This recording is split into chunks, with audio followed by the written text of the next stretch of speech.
প্রতি বছরের ন্যায় এই বছরও দুরাজারা শ্রী শ্রী জগদ্ধাত্রী মন্দিরে অষ্টপ্রহর ব্যাপী মহানাম যজ্ঞ আয়োজন করা হয়েছে।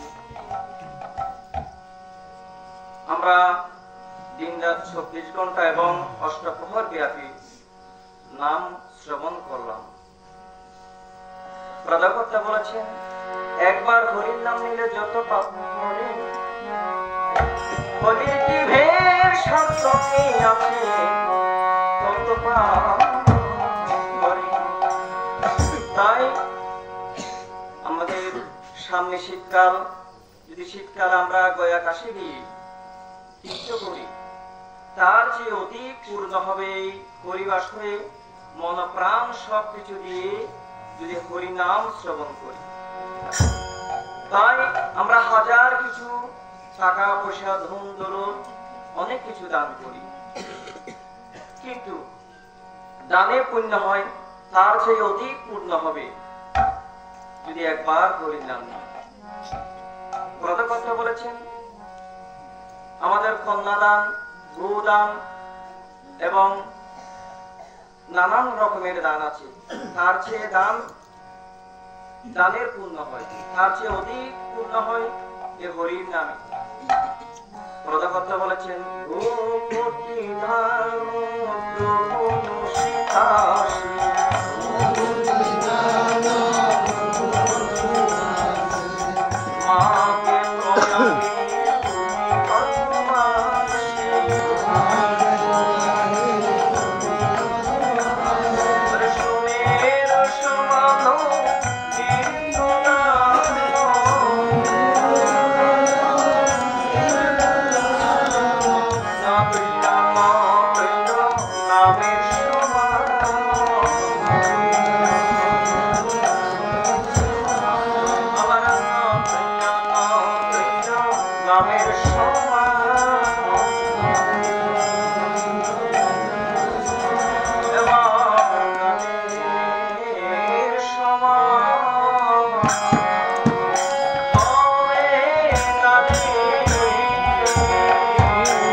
মহাপ্রভু গুরুকে গোপন জন এনে দিয়েছেন। এটা কি জন? এটা হয়েছে হরি নামের জন, যে জন আমরা কলি জীব পেয়েছি। তাই স্বামী অদ্বৈতানন্দ পুরী মহারাজ, চিন্তহরণ পুরী মহারাজ, গৌরাঙ্গ মহাপ্রভু যে জন এনেছেন, নগর নগরে গিয়ে আমাদেরকে দিয়েছেন। অষ্টপ্রহর, চতুষ্প্রহর এবং ষোড়শপ্রহর কীর্তন করে দিয়েছেন। আমরা ওই কীর্তন অনুসরণ করে আমরা ভগবানের নাম তুলি। তাহলে একবার হরির নাম নিলে যত পাপ করে, হরির জীবের স্বপ্নকে আছে তত পাপ করে। তাহলে কি নাম? 16 না 32 অক্ষর। তাই আমরা গৃহের কাছে অষ্টপ্রহর ব্যাপী মহানাম যজ্ঞের মধ্যে কীর্তনের কর্মকাজে আমরা ব্যস্ত হয়ে শ্রবণ করতে পারি না। ভালো করে বড় দুর্লভজনক। এমন হেঁটে উদ্দাসনে মায়ের উদরে ছিলাম, 84 লক্ষ জনে ভ্রমণ করে এ মানব দেহ পেয়েছি। তারপর আমরা অনুভূতি করি না, অনুভব করি না আমরা কোথায় এসেছি, কেন এসেছি, আবার কোথায় যাব, কি নিয়ে যাব, এটা আমরা অনুভব করি না। আমাদের দাদু গুরু শ্রীমৎ স্বামী চিন্তহরণ পুরী মহারাজ আসতো, এখন আমাদের গুরুদেব আসেন শ্রীমৎ স্বামী মহানন্দ পুরী মহারাজ। তাহলে প্রদাতা বলেছেন, ওই নাম ভুল করিলে যাবিরে মারা, পড়বিরে বিষম পেরে, বইলে নমন তাহারে।